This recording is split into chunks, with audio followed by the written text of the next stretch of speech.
तो बच्चों, आज का जो हमारा टॉपिक है वह है परिवहन तंत्र में हृदय की भूमिका। परिवहन तंत्र को हमने पिछले वीडियो में समझाया है। पिछले वीडियो में एक दो वीडियो में इस पार्ट के बारे में काफ़ी चर्चाएं की गई हैं। अगर आप वो वीडियो नहीं देखे हैं तो वो वीडियो देख लें ताकि किसी भी प्रकार का कोई कन्फ्यूजन आपको ना रह जाए। हमने बिल्कुल बेसिक जीरो से एकदम पढ़ाया है इस पार्ट को। तो देखिए, यहाँ पे हमने परिवहन तंत्र का मतलब समझाया था आपको। अब उस परिवहन तंत्र में आपके हृदय की क्या भूमिका है, हृदय के क्या भाग हैं और कैसे कैसे कार्य करते हैं, इस वीडियो में हम एकदम सहज सरल और आसान भाषा में सीखने वाले। तो बच्चों, अगर हम सबसे पहले बात करें तो जो आपका हृदय होता है वह तीन प्रकार से पाया जाता है। एक तो ऐसा हृदय जिसका हृदय कितने भागों में बटा होता है, दो भागों में बटा होता है। और एक ऐसा हृदय यानी हार्ट जो कि तीन भागों में बटा होता है। और एक ऐसा हृदय यानी हार्ट जो कि कितने भागों में बटा होता है, चार भागों में बटा होता है। तो देखिए, कुछ जीव ऐसे होते हैं जैसे में आपकी हो गई मछली, इनके हृदय के कितने भाग होते हैं, दो भाग होते हैं। कुछ जीव ऐसे होते हैं जैसे उभयचर, जो जल में भी रहते हों और थल में भी रहते हों, जैसे मेढक हो गया। उभयचर और सरीसृप यानी कि जो जमीन पर क्या करते हो, घसीट करके चलते हो, जैसे सर्प इत्यादि हो गए। तो उनका हृदय कितने पार्ट में पाया जाता है, तीन भाग में पाया जाता है। और जो आपके स्तनधारी हो गए यानी स्तन वाले जो जीवधारी हो गए या पक्षी हो गए, उनका हृदय कितने पार्ट में, कितने भाग में पाया जाता है, चार भाग में पाया जाता है। अगर हम हार्ट की बात करें तो हमने ये जाना कि हार्ट मुख्यतः दो भाग, तीन भाग और चार भाग में पाया जाता है।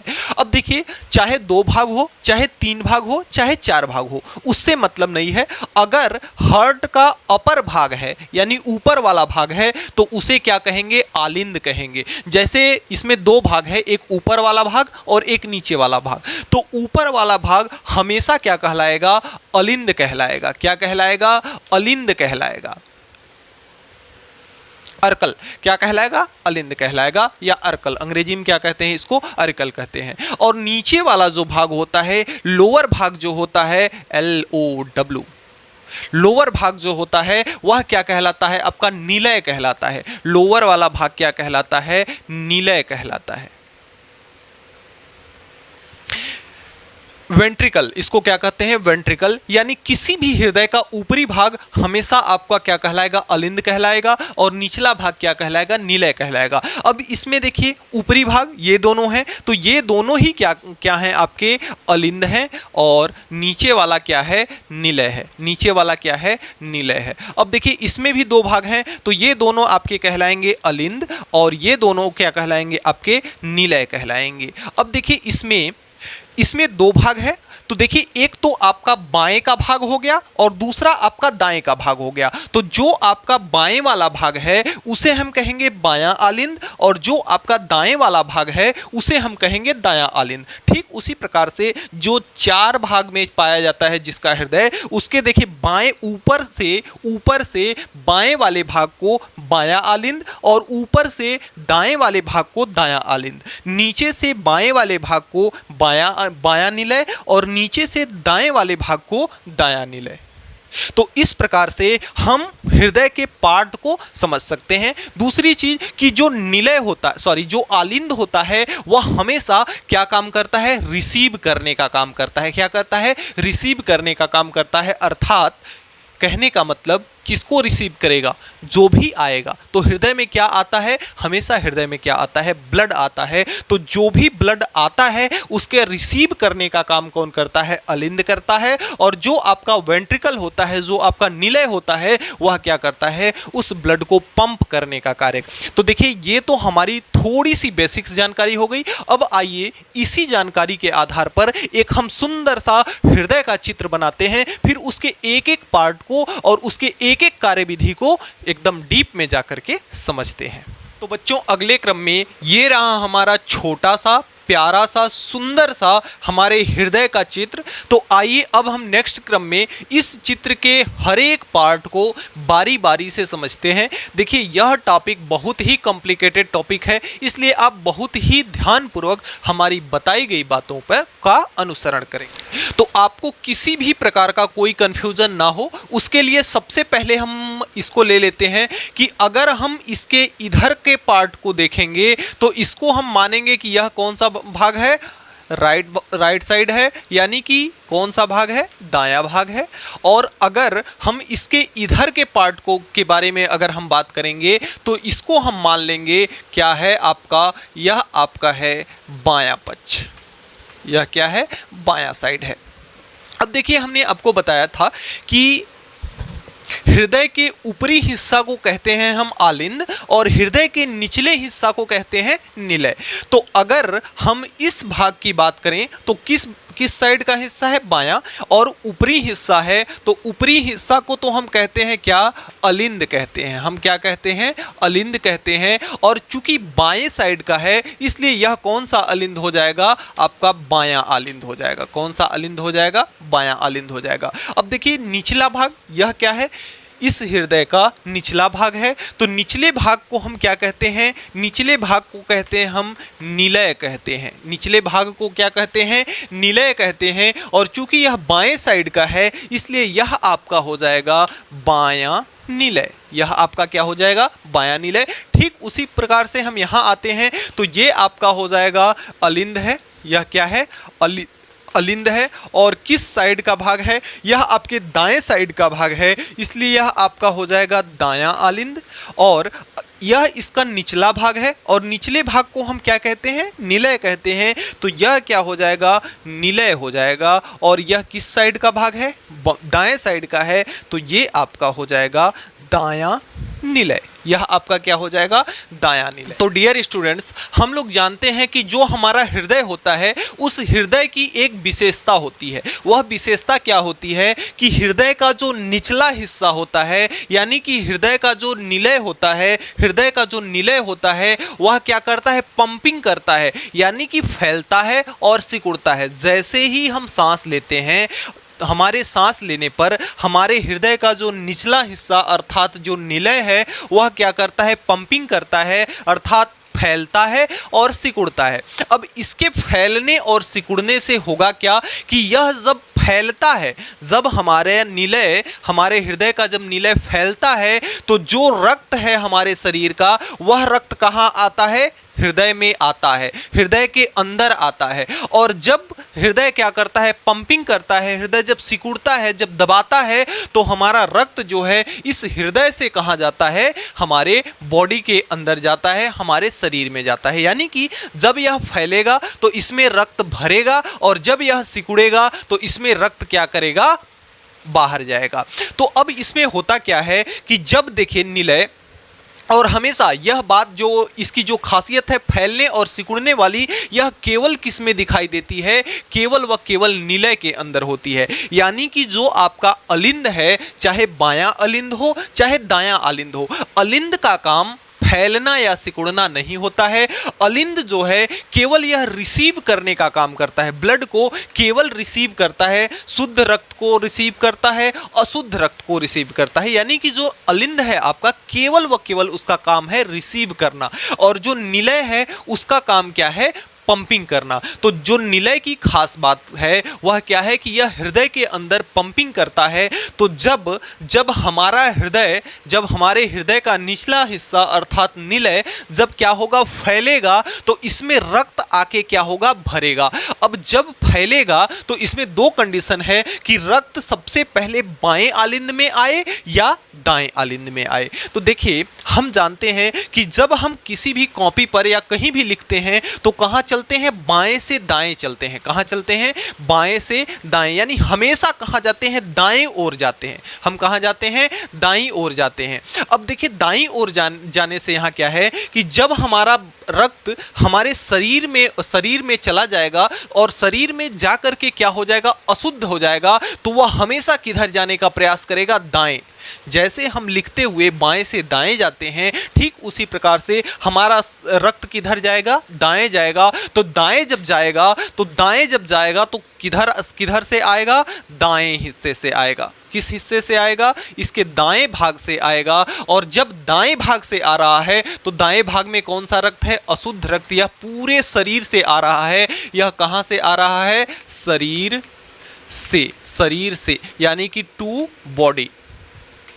तो यह बॉडी से हमारे आ रहा है, यानी कि कैसा रक्त है, यह कैसा रक्त है, अशुद्ध रक्त है, अशुद्ध रक्त। तो जब हमारा हृदय फैलेगा तो यह अशुद्ध रक्त सबसे पहले कहां प्रवेश करेगा, आपके दाहिने आलिंद में, यानी कि दाएं आलिंद में। अब यह दाएं आलिंद में जब रक्त आएगा तो देखिए दायां आलिंद, चूंकि दायां निलय क्या हुआ है, फैला है, और दायां निलय जब फैलेगा तो इसमें एक वाल्व लगा है जिसे हम कहते हैं त्रिकपाट वाल्व। त्रिकपाट, इसको त्रिकपाट कहते हैं, त्रिकपाट या ट्राइको स्पीड वाल्व कहते हैं इसको क्या कहते हैं, ट्राइको स्पीड वाल्व कहते हैं। इसकी जो व्यवस्था है वह कुछ इस प्रकार से होती है। इससे होता क्या है कि जब हमारा निलय फैलता है तो इसके वाल्व का मुंह इधर की ओर खुलता है, और जब निलय सिकुड़ता है तो इस वाल्व का मुंह क्या हो जाता है, बंद हो जाता है। यानी कि जैसे अगर यहां से ब्लड आ रहा है और यह जब फैलेगा तो यह क्या होगा, गिर जाएगा। यहां से यह क्या होगा, यहां से यह क्या होगा, गिर जाएगा। यानी कि ब्लड जो यहां से आया है, यह जब फैलेगा तो इसका वाल्व क्या होगा, खुल जाएगा। जब यह सिकुड़ेगा तो ये वाला वाल्व क्या होगा, बंद हो जाएगा। तो जैसे ही यह फैलता है तो पूरे शरीर का जो ब्लड है वह कहां जल्दी जल्दी कहां आता है, आपके दाएं आलिंद में आता है। और दाएं आलिंद में जो आपका त्रिकपाट है, त्रिकपाट वाल्व जो है वह क्या होता है, खुल जाता है, और यहां से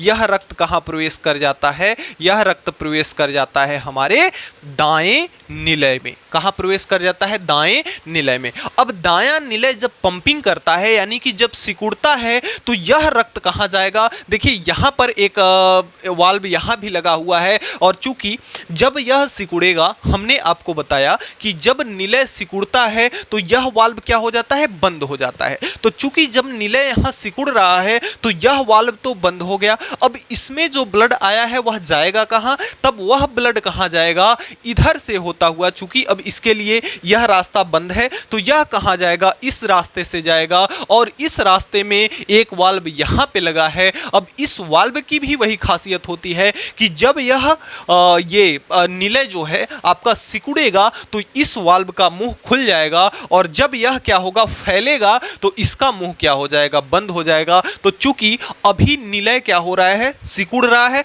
तो इसके निलय के सिकुड़ने पर यह वाल्व बंद हो जाएगा और यह वाल्व खुल जाएगा। ये दोनों वाल्व क्या होते हैं, एक दूसरे के उल्टे होते हैं। यानी कि यह जब खुलेगा तो यह आपका बंद होगा, और यह जब बंद होगा तो यह आपका क्या हो जाएगा, खुल जाएगा। और इस वाल्व को हम लोग कहते हैं, इस वाल्व को कहते हैं पल्मोनरी वाल्व।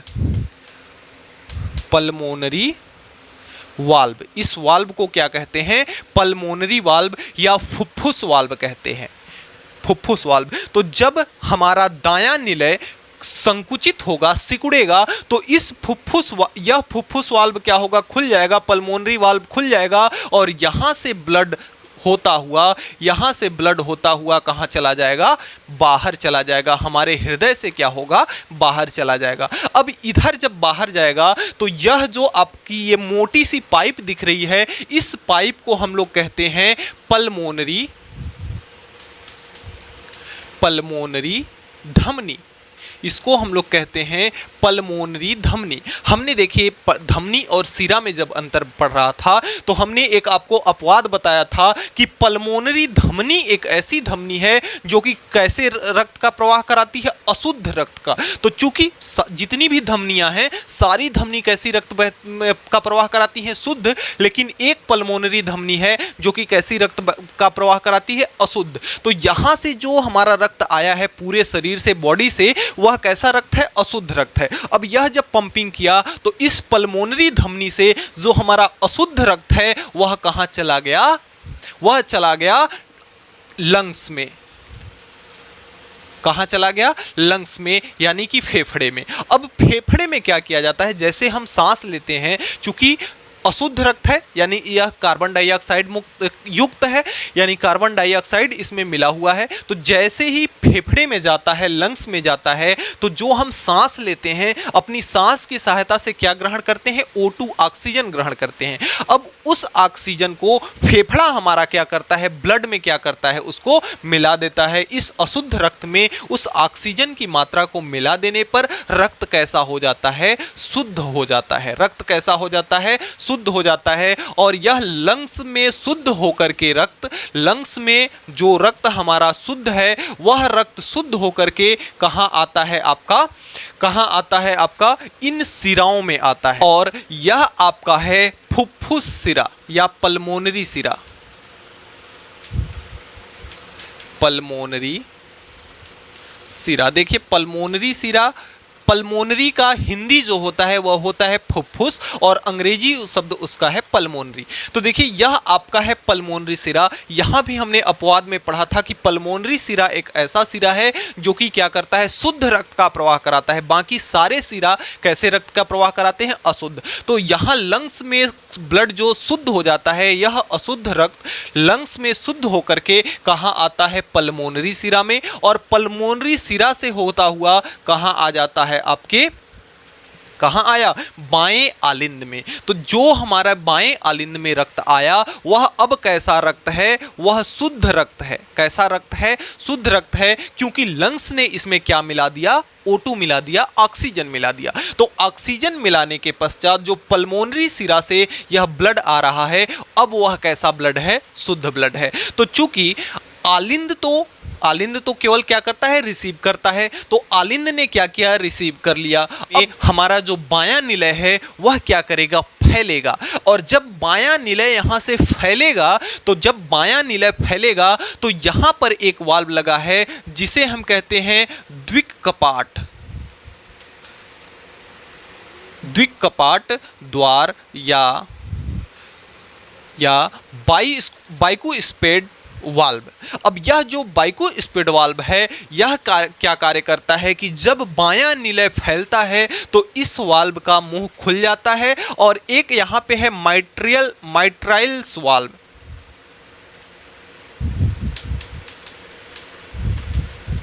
माइट्राइल्स वाल्व। अब यह देखिए यहां भी सेम इसी जैसा कंडीशन होता है कि जब बायां निलय फैलेगा तो यह वाल्व खुलेगा और यह वाल्व बंद होगा। और जब बायां निलय सिकुड़ेगा, बायां निलय जब पंपिंग करेगा तो यह वाल्व बंद हो जाएगा और यह वाल्व क्या हो जाएगा? खुल जाएगा। इसका बनावट कुछ इस प्रकार से है। जब नीचे से क्या होगा? फैलेगा तो यह खुल जाएगा, और जब नीचे से सिकुड़ेगा, इस पे दबाव जब पड़ेगा तो यह फिर से क्या होगा? बंद हो जाएगा। तो चूंकि यहां से जब यह बायां निलय फैला तो ये जो शुद्ध रक्त है अब वह कहां आ गया? अब वह आ गया आपके बाएं निलय में। अब बायां निलय चूंकि फैला है, फिर क्या होगा? सिकुड़ेगा। जब बायां निलय आपका सिकुड़ेगा तो ये जो वाल्व है द्विकपाट द्वार जो है वह क्या होगा? बंद हो जाएगा। और जो माइट्राइल्स वाल्व है वह क्या होगा? खुल जाएगा। तो जो ब्लड है हमारा इस माइट्राइल्स वाल्व से होता हुआ कहाँ जाएगा? आपके महाधमनी में। कहाँ जाएगा? ये जो मोटी पाइप दिख रही है यह क्या है? आपकी महाधमनी है। तो ये जाएगा आपकी महाधमनी में, और महाधमनी से यह कहाँ चला जाएगा? पूरे शरीर में हमारे फैल जाएगा। जो हमारा शुद्ध रक्त है वह महाधमनी से होता हुआ बाएं निलय के द्वारा, बाएं निलय के पंपिंग द्वारा, इस माइट्राइल्स वाल्व के खुलने से यह महाधमनी से होता हुआ हमारे पूरे शरीर में, यानी कि यहाँ से जो ब्लड जा रहा है यह कहाँ जा रहा है? फ्रॉम बॉडी, यानी कि शरीर में या इन बॉडी, या इसमें कहाँ जा रहा है? शरीर में जा रहा है। पूरे शरीर में महाधमनी से कहाँ चला जा रहा है? पूरे शरीर में। तो ये तो हमारी रही हृदय की कार्य विधि। एक बार आइए मैं शॉर्ट में इसको फिर से समझा देता हूँ। बहुत कॉम्प्लिकेटेड टॉपिक है। अगर आप छोटी छोटी बारीकियों को ध्यान नहीं देंगे तो यह टॉपिक आपका क्या हो जाएगा? गलती हो जाएगा। दो अपवाद है। हमने आपको बताया है कि जो आपकी पल्मोनरी धमनी है वह हमेशा अशुद्ध रक्त का प्रवाह कराती है, है, और जो आपका पल्मोनरी सिरा है हमेशा कैसे रक्त का प्रवाह कराता है, शुद्ध रक्त का प्रवाह कराता है।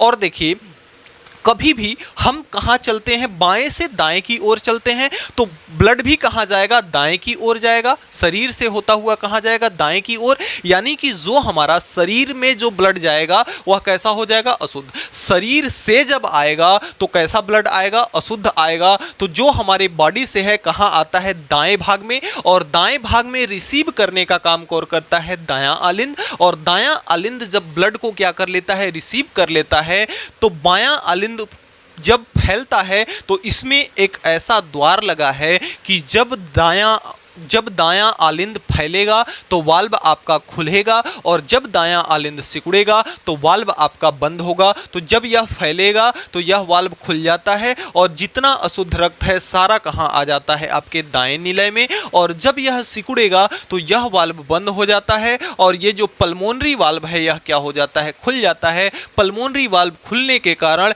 यह पल्मोनरी धमनी से होता हुआ रक्त कहाँ चला जाता है, आपके लंग्स में चला जाता है। लंग्स वहाँ पे क्या करता है, ढेर सारी ऑक्सीजन इकट्ठा करके रखता है, और उस ऑक्सीजन में ब्लड को मिला देता है, जिससे ब्लड क्या हो जाता है, आपका शुद्ध हो जाता है। और फिर पल्मोनरी सिरा द्वारा वह कहाँ प्रवेश करता है, आपके बाएं आलिंद में प्रवेश करता है। बायां आलिंद शुद्ध रक्त को रिसीव करता है। तो उसके बाद यहाँ पे द्विक कपाट लगा हुआ है, और यह द्विक कपाट जब ये फैलेगा तो यह कपाट खुलेगा और यह बंद होगा, और जब यह सिकुड़ेगा, बायां आलिंद जब सिकुड़ेगा तो ये आपका बंद होगा और ये आपका खुलेगा। तो जैसे ही यह फैला, शुद्ध रक्त कहाँ आ गया, आपके बाएं निलय में, और बायां निलय जैसे ही संकुचित हुआ, जैसे ही पंपिंग किया, कहाँ चला गया, यह सारा ब्लड महाधमनी से होता हुआ हमारे पूरे शरीर में क्या हो जाता है, फैल जाता है। तो ये तो रही हमारे हृदय की कार्य। जो ये हमारे कुछ मोस्ट इंपॉर्टेंट टॉपिक हैं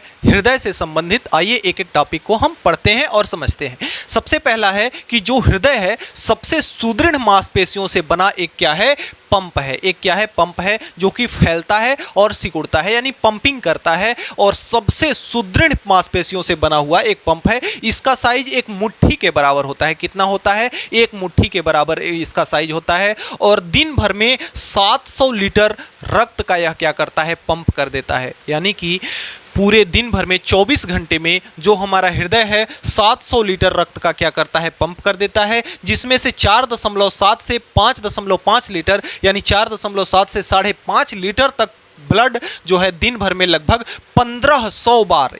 देखिए मनुष्य के शरीर में ब्लड जो होता है 5 लीटर के लगभग होता है। ऐसा माना जाता है, ऐसा साइंस कहता है कि जो मनुष्य होता है उसमें रक्त जो है 5.5 लीटर होता है, और जो स्त्रियां होती हैं, स्त्रियों में थोड़ा सा कम, आधा लीटर उनमें कम होता है, 5 लीटर उनमें रक्त माना जाता है। देखिए यानी कि मेल में जो आपका रक्त है वह आधा लीटर फीमेल से क्या होता है, ज्यादा होता है। ये एक फैक्ट है। तो हमने आपको बताया कि मनुष्य के शरीर में रक्त जो है लगभग कितना होता है, 5 लीटर होता है। अब 5 लीटर को हम भरें तो इतना बड़ा गैलन आता है 5 लीटर का, इतना बड़ा डब्बा आता है 5 लीटर में, इतना बड़ा डब्बा भर जाता है। और आप कहेंगे कि हृदय तो सर एक मुट्ठी का है, केवल मुट्ठी के बराबर है, तो इतना रक्त उसमें कैसे आता है। तो देखिए हम जानते हैं कि जो हमारा हृदय है 1 मिनट में कितनी बार धड़कता है, 72 बार धड़कता है। 1 मिनट में कितनी बार धड़कता है, 72 बार धड़कता है। तो एक बार में कितना धड़कता है, 72 बार धड़कता है।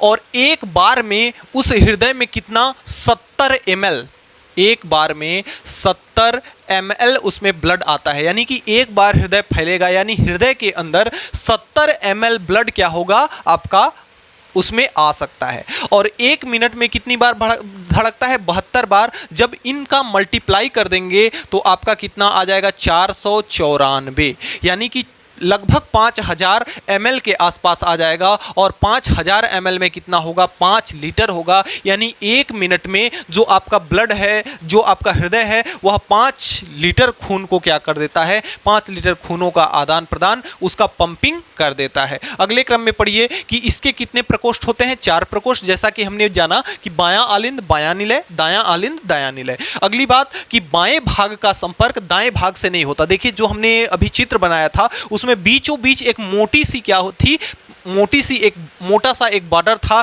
तो यहाँ पे जो बायां भाग होता है उसका कोई संबंध दाएं भाग से नहीं होता और जो दायां भाग है उसका कोई संबंध बाएं भाग से नहीं होता। देखिए कैसे कि जो आपका बायां भाग था उसका जो आपका दायां भाग था उसका जो सारा रक्त है वह कहां से आता है? लंग्स से आता है, शुद्ध होकर के आता है और उसको पूरे शरीर में धमनी के द्वारा भेज दिया जाता है। यानी कि जो बायां भाग था डायरेक्ट आपके दाएं भाग से तो गया नहीं, और जो दायां भाग था यानी शरीर से आया हुआ रक्त था, जो बायां भाग में जो शरीर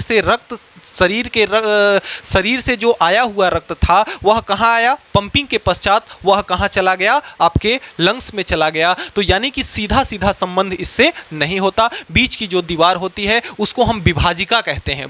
क्या कहते हैं? बीच की दीवारी को, जो स्क्रीन पर आ भी रहा है, तो यहाँ पे जो आपकी बीच की दीवार जो दिख रही है उसको हम विभाजिका कहते हैं। और इनसे बाएं आलिंद और बाएं निलय से दाएं आलिंद और दाएं निलय का सीधा सीधा कोई संबंध नहीं होता।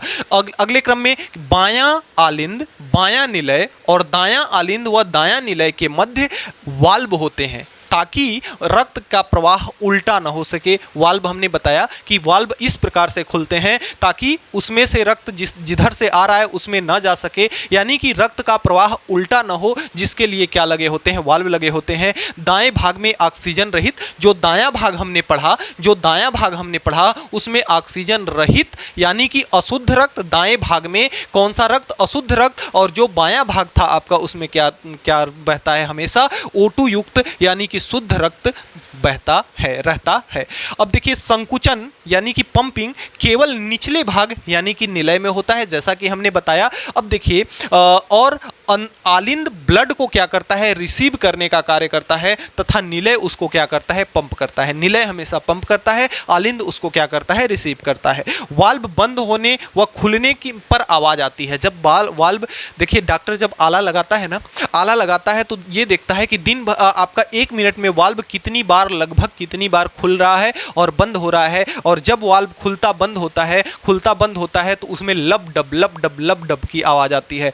लब डब, टेक्निकल भाषा में इसको लब डब कहते हैं। तो उसमें कैसी आवाज आती है? लब डब की आवाज आती है। और बाएं निलय की जो दीवारें होती हैं अपेक्षाकृत क्या होती हैं? मोटी होती है। चूंकि आपने देखा कि जो बाएं आलिंद की जो दीवारें थी वह क्या थी? मोटी थी।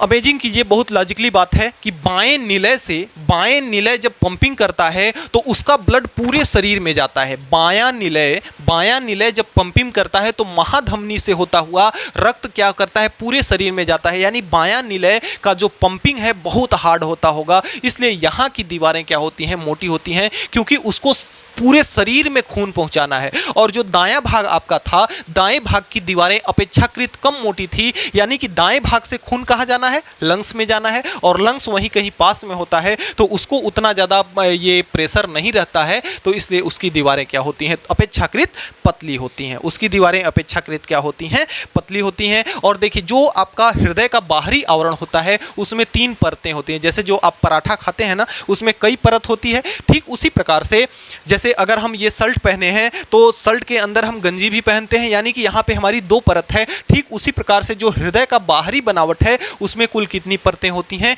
3 परतें होती हैं। एक बात और कि देखिए जो चित्र में आ रहा है, देखिएगा कि जैसे हमारे पूरे शरीर के लिए रक्त तो कौन पहुंचाता है? हृदय पहुंचाता है, लेकिन हृदय को चलने के लिए भी तो रक्त चाहिए। तो उसमें 3 पाइपें होती हैं, 3 नसें होती हैं जो कि हृदय में क्या करती हैं? हृदय में रक्त के संचार को करती हैं, जिसे हम कहते हैं कोरोनरी साइनस। क्या कहते हैं? कोरोनरी साइनस, जिनकी भी संख्या कितनी होती है? 3। कहा जाता है कि जब हम बहुत ज़्यादा तेलीय पदार्थ खाते हैं, वसा युक्त पदार्थ खाते हैं, फैट युक्त पदार्थ खाते हैं, तो हमारे शरीर में कोलेस्ट्रॉल लेवल क्या होता है? बढ़ जाता है। हमारे शरीर का कोलेस्ट्रॉल लेवल यानी कि तेल का चिपचिपा पदार्थ वहां पे बढ़ जाता है, और उन 3 जो नसें हैं उस नसों को क्या करता है? जाम कर देता है। पहला अटैक आता है यानी कि पहली नसें जाम है, दूसरा अटैक आना है नहीं, दूसरी भी जाम हो गई, तो कहा जाता है कि 3 अटैक में आदमी क्या करता है? तीसरे अटैक में आदमी का राम नाम सत्य हो जाता है। लेकिन कभी कभी तो ऐसा भी होता है कि एक ही अटैक में खत्म हो गया, कभी कभी 5-6 अटैक में भी नहीं खत्म होता है, तो वो अलग चीज है।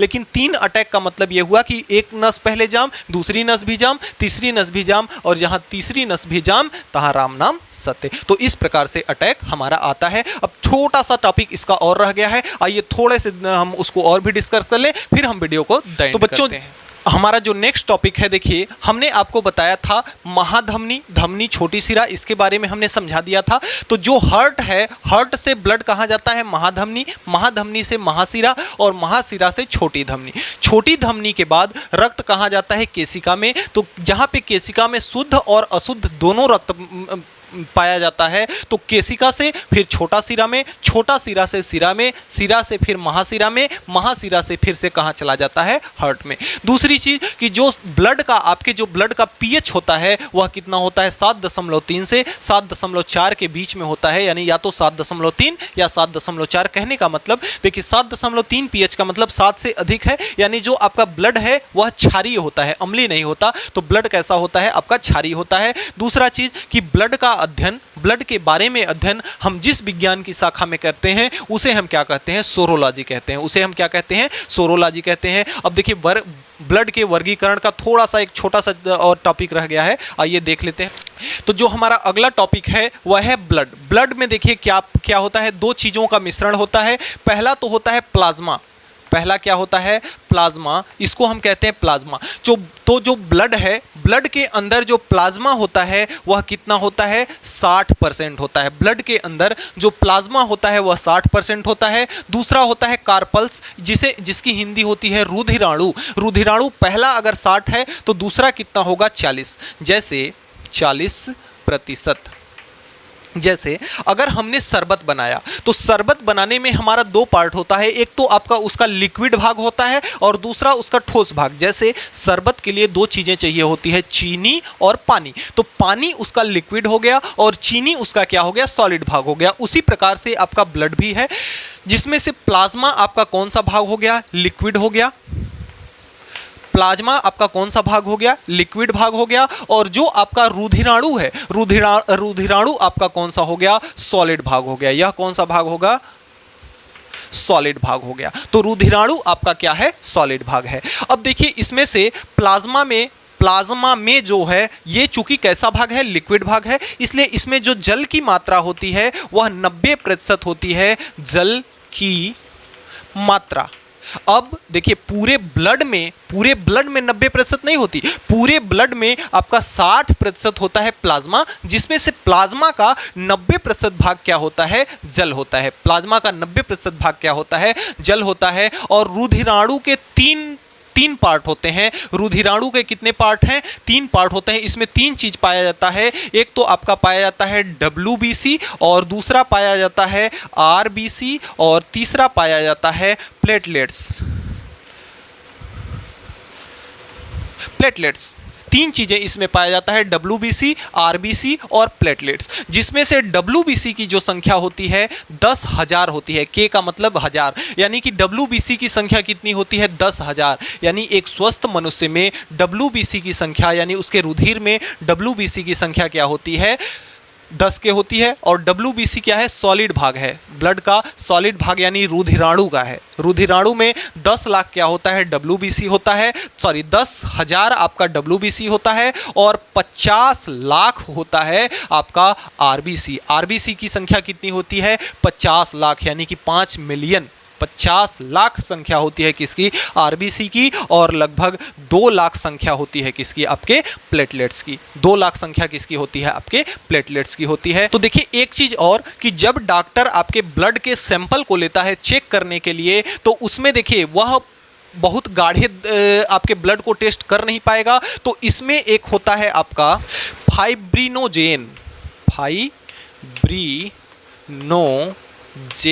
फाइब्रिनोजेन, जो कि क्या करता है? रक्त को गाढ़ा बनाता है। रक्त को क्या करता है? गाढ़ा बनाता है। तो जब डॉक्टर लोग आपके ब्लड का सैंपल लेते हैं तो उसमें कुछ ऐसा पदार्थ मिला देते हैं जिससे फाइब्रोजेन को वह क्या कर देता है? खत्म कर देता है, और आपका ब्लड क्या होता है? एकदम पतला हो जाता है, जिसे हम कहते हैं सीरम।